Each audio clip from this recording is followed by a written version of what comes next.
Ladies and gentlemen, welcome back to another episode of the Success Series. I am your host, David Berg. I'm here with our co-host, Michael Konowski. This is episode number 38. I know we're already there. We have a very special guest today. I'm with Liran Hirschkorn. He is an Amazon connoisseur. He also is the founder of Incrementum Digital, a brand that helps other brands scale on Amazon and grow their business. So we're super excited to be here with you today, Liran. If you can just kick us off with a little on your backstory, how you got to be the expert of Amazon, and let's jump right in. Sure. So thank you very much for the introduction. My background was actually in like finance and banking, but I would say since I'm like in my early 20s, I was on these forums online and like, how do you do online marketing and how do you make money online, and always really interested. And I remember like over 20 years ago going to Frank Kern's like seminar in San Diego. He was like the guru of, online marketing and building lists and doing all that. And so I had this kind of hobby of internet marketing. And at one point I really tried to get like the financial institutions to like take on this stuff. I'm like, you're missing out on opportunities like to market this way. But obviously it's old school businesses that weren't adopting it. So in 2010, I started an online life insurance agency where I kind of married my online skills together with the financial background skills, selling life insurance. And in 2014, I saw an ad for a course on Facebook for e-commerce. And so I took the course and I just saw this opportunity to make money while you sleep, which, in the insurance field, it was good, but basically it's like, how many people can I speak to a day that I can, that have a need for life insurance that, I can sell life insurance to. But with e-commerce, you can make money while you sleep. So I started doing that. I started by, on the side while I had my insurance business, I started out by reselling products. I would literally go to like closeout stores, TJ Maxx, Marshalls. I would buy shoes, put them on Amazon with certain tools, look at the price on Amazon, see the arbitrage in pricing. I remember at one point having college kids in my house. Marshalls would write on the bottom of the shoe the price in ink. So we'd get this like alcohol swabs and we'd like take the price down, put them back in, send them into Amazon. I would go to Nike outlet stores and sell products, and that's how I learned. And then I got into selling my own products, learning that you can make products in China, import them, create your own brand, and that's really where you build more equity and value of a business more than like a hustle. And along the way, I just learned, went to a lot of events, and through failure and success, just learned a lot about selling on Amazon. And it's really evolved a lot over the last 10 years, and it's constantly changing, which is makes it exciting and also challenging. Sure. A lot of our guests, their upbringing and the way that they were raised influenced who they are today. What was your childhood like? Were there other siblings in your family? Can you kind of give us a little background? My father was sent from Israel when I was 6 years old, was sent to America from his company. He was an expert in fixing the CAT scan MRI machines all over the world. Wow. And he got sent to America, and it was a 2-year sort of contract deal. And almost close to the end, you could say everything has a reason behind it. Somebody from the Jewish community approached him that they were retiring from their like appliance business, if he's interested in buying it. My dad was very handy. He learned and he bought the business. And my mom was a Hebrew and Chumash teacher, so she were able to get her visa through my mother. Coincidentally, my mom taught at Joseph Kushner Hebrew Academy and taught Jared and the Kushner family there. And that's how she was able to get her, we were able to get like our green card. Yeah. And my dad, I think buying a business, definitely influenced me. And I think, since I'm little, I was interested in kind of business when I was in elementary school. My brother was going to school in Manhattan. Near him was like a really cheap bodega for like snacks. And he would buy these like Red Hots and all this stuff for like 10 cents, and I would resell them. Sell for a couple dollars? I'll sell them for 2.5 times. Yeah. Until the school eventually shut it down. We're taking too much business away from the gift shop of the school. But yeah, always had this kind of like entrepreneurial and I would say not so much a fear of taking risk. When I was before I jumped into the world of doing my own thing in insurance and in the Amazon business, I also got involved in network marketing at one point, and I was doing so well that I quit my job at the bank. Eventually, that company went out of business, but at the time, my boss assured me that, hey, if you ever want to come back, there's no problem. The job's always there. What bank were you working at? I was a branch manager at HSBC. Okay. And my boss assured me that I could come back. So I was always kind of calculating, okay, what's the worst that can go wrong? I'm going to try. If it goes well, great. If it doesn't go, I have other options. And I always kind of viewed like business risk and kind of that within that kind of light, not overthinking too much, just focus on taking action. Was there ever a time where there was no fallback and you still are like, I'm going to go and try to do this, or are you calculated enough to where you go? No, I mean, when I started selling on Amazon and it was going well, I sold the insurance business to a friend that was in the space. It wasn't that much, but I was able to get money for it and to have some kind of runway to do it. But yeah, it was pretty much just now like you either make it on, selling products on Amazon or you don't make it. And then also I would say getting more into the agency side of things, kind of similar. But even though there's no fallback, I feel like there's still always a fallback. Right. So I never look at things like there's no fallback. If you have a certain skill set, then, you will have options. And so I never really viewed things as that there's no fallback. And I think definitely once you start learning Kabbalah, you look at things totally different. Right. I can go into that a little bit more. But once you start learning Kabbalah, you learn that all your desires are already manifested in a sense. It's just up to you to draw down those blessings, and that any effort that you put in where you, let's say, failed, if you don't view it as a failure, that energy that you put in doesn't go away. So that may go into your next project. And I now look at things like, ultimately I have to put in the effort. I'm a partner with the creator, but ultimately not everything is in my hands, and whatever happens is kind of supposed to happen. And so it's actually a lot less pressure when you view things that way. I think that's a great point. You said partner with the creator. For some of our listeners that maybe they haven't studied Kabbalah or don't know what the creator is, my father shared with me once that when you wake up in the morning, everything that you do is reliant on you. And then when you go to sleep at night, you have to completely let go and trust that it will happen the way that it's meant to, because the creator is taking care of it. So I think that sort of paradox of pushing like crazy, but then also being able to feel good about your decisions is super important as an entrepreneur. Yes. And I think, talking about paradox, you really need to live in a paradox, because, I think a lot of people watching, listening, know that, you should have a gratitude, you should take time for gratitude in your life, right? Whether that's through prayer or writing, or you should take time for gratitude. And you have to really appreciate everything in your life. But like, how do you balance that with, I'm not really happy with what I have today and I want more, right? So like, that's being in a paradox. That's saying I'm very appreciative for everything I have, but I also have a desire for more. And I think you have to live in paradox. And well, it sounds like a paradox, living in these kind of two states at the same time. I appreciate everything I have, and I know that there's much greater things available for me, I think is the way to really to really manifest those things in your life.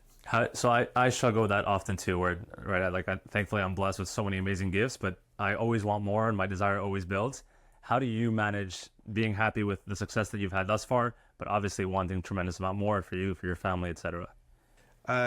It's a great question. I think you have to think about all the things you do have that you really do appreciate, and just put out that desire and effort for the rest. But and know also that anything you want is really there and available for you, and also the creator has a plan for you, and maybe part of that plan is I need to fail 3 more times in order for me to learn certain lessons, and maybe I'm at not to get something because if I do, maybe it's gonna lead to something bad, right? I mean, you think about the people who win the lottery. Most of those people regret ever winning the lottery. And they go broke. And they lose it go all. broke, they go bankrupt, they have ruined relationships, Right. you know, and a lot of them regret winning the lottery because Oh, they regret, really? I didn't know that component. I think so because, you know, everybody comes to them for money. They often get themselves into trouble. They waste the money, and sometimes their life is worse off after than it was before. You know, ruined relationships. I'm sure, don't feel good about themselves about blowing all this money. millions of dollars, and they would rather not have won in the first place, and that's because, you know, they were not ready to hold that amount of money, right? That's why you don't give a kid the keys to the Ferrari, right? They're not able to handle the speed and the power and the responsibility that comes with it. Yeah. And you have to look at things that if I didn't manifest it, maybe I wasn't quite ready for it. But all the effort that I put into something is still there, and I'm going to keep going, keep taking steps. But at the same time, you need to be appreciative for everything you have. And I think anybody listening to this will probably have like some kind of iPhone or Android device, right? You have YouTube, you have things that a lot of the world doesn't even have today, right? And so, you know, if you're able to hear, if you're able to see, if you're able to have these things, you already have so many things you should be grateful for. I read recently about a person that, you know, over like 100 days, he wrote down like 20,000 things that he was grateful for. And like, how can you think of 20,000 things? 20,000 things.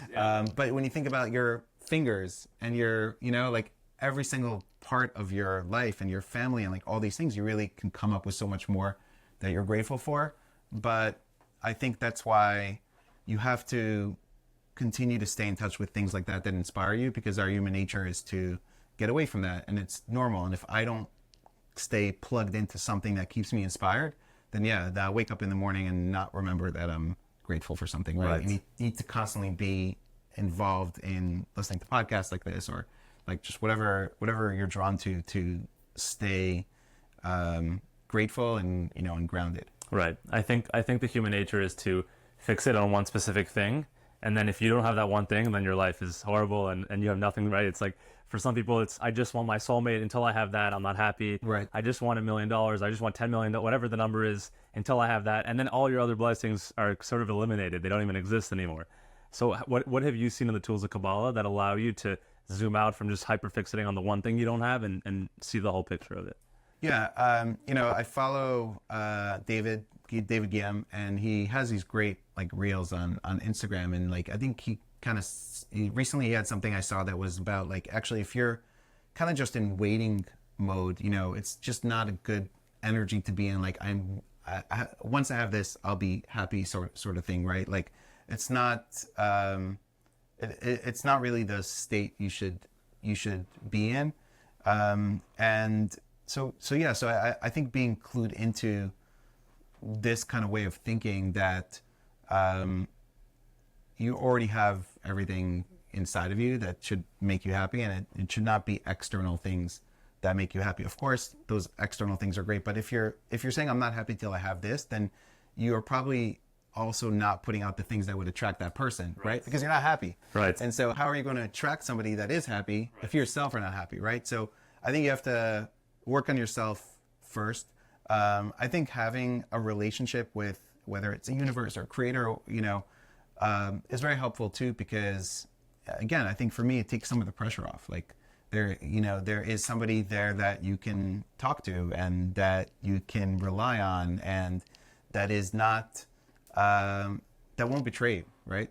Humans are known to betray one another, right? or they're, you know, you can have a best friend and supposed to do something for him, maybe they fall through that day, right? But the creator is a best friend that doesn't fall through. Never turns his back on you. It never turns his back, is always listening. So I think whether that's a tool you have, but having some tools in place to understand that things that are meant to happen for you are meant to happen.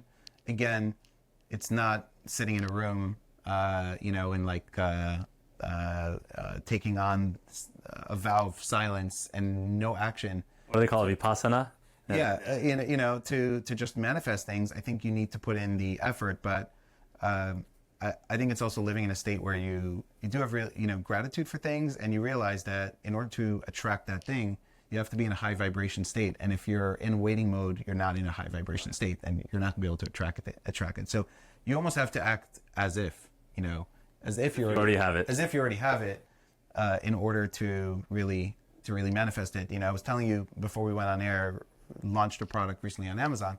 Guys, I'm wearing it right now. Oh yeah, that's a Barriere vitamin D3 patch. So innovative product. So this is a D3. There's a B12. There's biotin. There's other beauty and brains related products. But I fought with Amazon for the last month trying to get this product listed, because apparently they have a policy that you cannot have products on Amazon that deliver vitamins through the skin, a patch that delivers vitamins through the skin. But there's 50 other competitors that have like bigger, more Band-Aid looking patches, not exactly the same technology, but a similar concept, and they're on Amazon.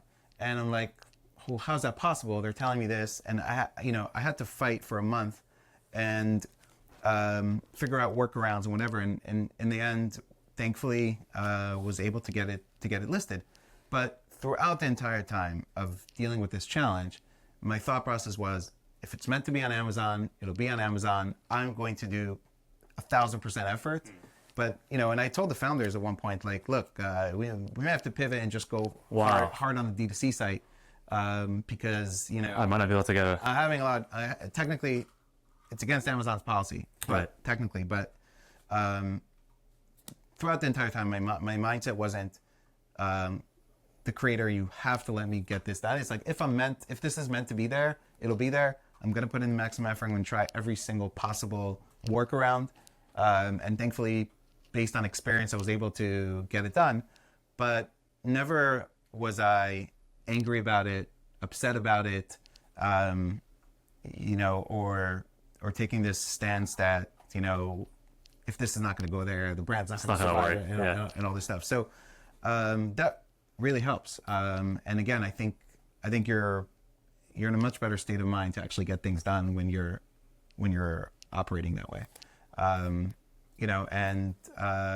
I've taken that philosophy from failures, successes, that you should try to stay neutral, throughout, right? Like Kabbalah talks about the central column, which is basically a balance between, kind of like a balance in general, right? So probably don't celebrate too much when something goes well, and don't, don't complain too much when something goes great. Try to stay like, okay, like, great, appreciate it, great, and like move on, and try to stay kind of in a balanced mode. Not to mean you can't celebrate good moments, but don't be too ecstatic about it. Yeah, don't be too ecstatic here in this way, and don't be too mad the other way.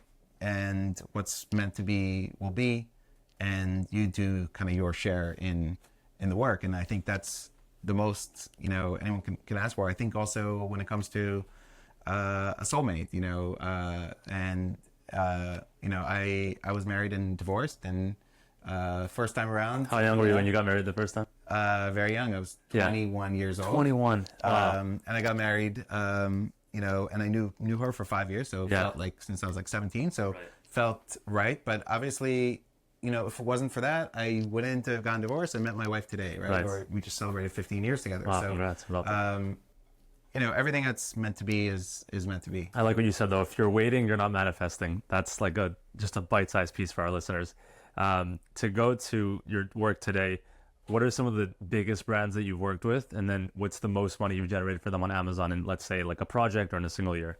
So I mean, we have brands that are doing we have brands that are doing up to like we had a client that was doing like $200 million in sales on Amazon. Wow. And we've had some others between the $50 to $100 million mark. We've also had brands that have licensed, like we were selling the like Martha Stewart puffer jacket. So certain that had certain licenses. But the surprising thing is that there's a lot of brands that you may have never heard of that are doing really well. Yeah, that are doing really well. Like we work with the #1 thermals, like winter kind of thermals on Amazon. Okay. Like 40,000, 50,000 reviews. Brand that that never even heard of, probably. Never even heard of, but it will do $30 million in sales and going on more. Work with brand that's also in the same range, 30 million in sales, and they have like 40% of the charcuterie board, cheese board market on Amazon, you'll never heard of the brand, but they are selling a lot of product on Amazon. Then we have some brands that you may have heard of, like Ruggable or Chosen Foods, which is like avocado oil, and they're in stores in Target. And so we have a combination of like brands that are, have distribution in retail, and then brands that are just like Amazon only or e-commerce only. And we have clients that do anywhere from a couple $1 million up to like $100 million. It's pretty impressive. This one brand that we work with that's around 30 million in like the cheese board market. Started working with them in 2019, and they were less than $2 million in sales. So wow, like that's And this is what's their funnel is all Amazon, or what are their funnels? Pretty much all Amazon. They have a website, and now they have TikTok Shop, but really like 90% plus of their sales are happening on Amazon. And sure, we help them, but the founders did a great job in sourcing, finding the right products, knowing how to launch them. And of course, we're there to support. We run all the advertising on Amazon for them, and obviously we helped, but it's a partnership. Sure. The right brand, the right products, the right mental state of knowing that Amazon can be challenging. You could bash your head into the wall with Amazon, but that's par for the course. Right. If you're selling on Amazon, because it's a giant machine, and you have a problem, nobody to talk to, you get a generic bot kind of answer. Right. And yeah, some days you want to bash your head in the wall, but at the same time, also a massive opportunity. And if you can leverage that and understand it, then there's tremendous potential. Right. Also, a lot of our listeners are young hustlers. I know you said hustle and business. You separated the two. Yes. They're still in the hustling phase. I won't call them out on this. Yeah. What would be your advice to them starting really early on in the Amazon game? They're reselling products as well. What's your best piece of advice? Yeah, I mean, I would say it's a great way to start out, like reselling products. And there's groups and people that help with this. Can help you with it. But yeah, I mean, reselling products is like you can go from today to tomorrow shipping products into Amazon. When you start with your own product, you have to source it. You have to learn sourcing and negotiating and importing and whatever. And you may be 4 months away before you actually launch something. The reselling, you can start literally $500 today. Yeah. Go buy products. Make sure you can list them in your account. You're approved for the brand and all this kind of, you have to learn somewhat. Today you could do the same hustle probably on TikTok too. Because I see a little bit for the right product. TikTok is where like Amazon was in like 2014, and so you can also do TikTok, find the right products, work with creators, send it to them, right? Like generate a lot of video content, work with a lot of influencers and creators, generate content, and they make a commission on TikTok for sending the traffic. So you're just paying them a commission. You don't necessarily have to pay them money for the content. It's a tremendous opportunity. So I would say, for those that are hustling, I think you can turn that hustle into, a legit business. Like these side hustles of like e-commerce, etc., they can be done while you are working a job, and it puts a lot less pressure on you. When I started, I first kept my insurance business going. Then I outsourced it to that friend that I sold it to. I outsourced it to him. All the leads went to him, and we just split the commissions 50-50. Perfect. And so I had money coming in, and I could. You weren't worried about, you're like, I can get this done, I can... Yeah, exactly. And I wasn't like as pressured, and I think taking that pressure off when you're hustling, I mean, I think it's good. Pressure's not bad, like, burning all their bridges and like... How you build diamonds. Yeah, having to make something work is good also. So like, if you live at home and you don't have that pressure of bills, like, yeah, it's the best time. Your biggest failure actually leads to your biggest opportunity. And when you're viewing it at the moment, it might seem like, oh man, I just lost my job. But I know so many people... that during COVID, had to find something different. They're working, in a place where they couldn't do their job anymore, or going back further, the 2008, big financial crisis. A lot of people who had jobs who were let go had to find something and ended up having a business. Right. Did so well, and it's like the greatest gift. As a result, yeah, and it's the greatest gift. So also that helps you kind of zoom out. I think some life experience helps you with that, but helping you zoom out. But I would say, there's more opportunity today, I think, than we've ever seen before. What's the worst thing that's ever happened to you? And then how did you come back from it?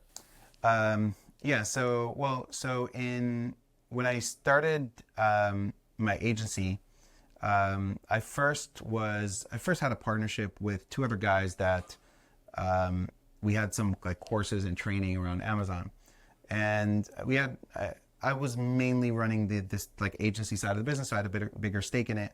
And one of my clients that I didn't know well at the time came to me and he said, "Look, I had a big exit." He was like guy in his 50s. I had a big exit when I was like 39. I retired and kind of got bored or whatever, but I know how to scale companies and I can help you, take this thing much bigger. We can raise money. We can do all this stuff. And probably somewhat naively, I took him on as a partner. And it both turned out to be the biggest pain point and the biggest blessing that ever happened to me. What was the downfall? What happened? I mean, the downfall was that I realized within like 3 months that he didn't live up to the promises, very ego-driven, very controlling, was better suited behind the scenes, but wanted to be sort of in front and didn't come off well to other people because of like arrogance and whatever. Yep. And I didn't know how to get rid of it because I gave him 50% stake. Yeah, what are you going to do? Kick him out and let him keep the money? And, whatever. So, I mean, ultimately, and so in order to partner with him, I had to separate from my other partners. They agreed. We had a good like division of certain things they kept. I kept the agency. I'm still great friends with them. They were amazing, and partnered with him. And I also had one of my employees that when this guy came in after a couple weeks, we did like a live training, and he wanted to quit. I told him like, don't quit. Like, I'm gonna figure this out. He didn't quit. Well, I was able to pay the guy some money to walk away. That first employee became put in some of that money to buy him out. Wow. Became 25% partner in the company. Became COO, and since then, the company like took off. But throughout the entire time, I was like, I don't know, I'm gonna get rid of him. This is the time I was actually starting to learn Kabbalah. I was like talking to the creator, and like that was really helping me. I almost sold the company to somebody else for very little money to keep a small stake to maybe pay off this guy, and like It was just starting, and it was one of the most stressful times in my life.